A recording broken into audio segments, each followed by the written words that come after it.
భాగ్యమైన ప్రభా యా నీ కుమార్ సాక్షుందారనైనా ఈ పిషి కానుక ఏ మనిషి ఏ డాక్టర్ కూడా మార్చలేదు.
తండ్రి నేను బిడ్డలందరినీ ఆత్మతో నింపి అభిషేకించి ఈ భీష్మకోలను ప్రతి ఒక్క హృదయాలు తెరవమని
ప్రతి ఒక్కరు కూడా ఆయన దగ్గరికి చేరాలని.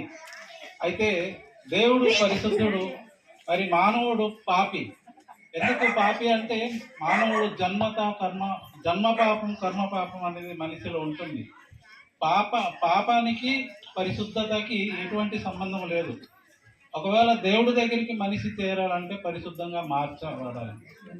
మరి పరిశుద్ధంగా మార్చబడాలంటే దానికి ఇప్పుడు ఏదైనా మురికి అంటుకుంటే బట్టలు ఉతుకుతాము సబ్బుతోటి, లేదంటే ఇంకా కొంచెం గమ్ము లాంటిది అంటుకుంటే పెట్రోల్ కానీ అది పోస్తాము. మరి పాపం పోవాలంటే దానికి రెమెడీ ఏంటంటే, మరి అందరికీ తెలుసు, సర్వపాప పరిహార రక్త ప్రోక్షణం అవశ్యకం తద్రక్తం పరమాత్మైన పుణ్యదాన బలియాగం అంటూ మరి మన పూర్వీకులు రాశారు.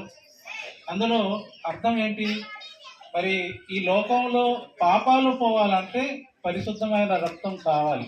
మరి తాను ప్రేమించి మా ప్రాంత వాసులకు ఇచ్చిన ఈ శుభవచనాలను బట్టి వందనాలు, స్తోత్రాలు.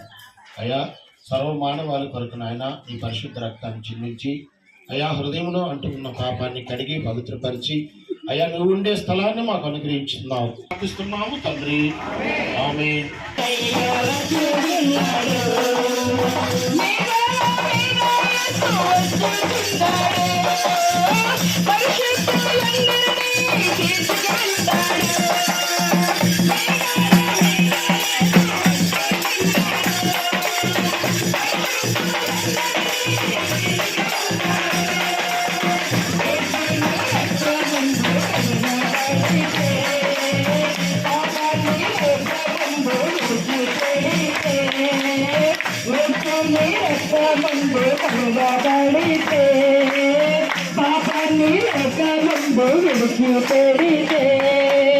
పరలోకం తీసుకువెళ్తాడు,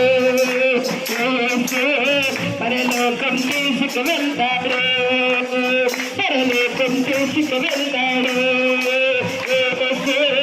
పరలోకం.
ట్రాఫిక్ అడ్డు లేకుండా మరి దయచేసి లోపలికి రండి. సమర్పిస్తున్నాం తండ్రి. ఆమె తండ్రి దయ, కుమారుని ప్రేమ, పరిశుద్ధాత్మ అన్యోన్య సహవాసము చేరిన మనకు సర్వలోక పరిశుద్ధులకు ఆయన కృపా సమాధానం సదాకాలం తోడేండి నడిపించును గాక. ఆమేన్.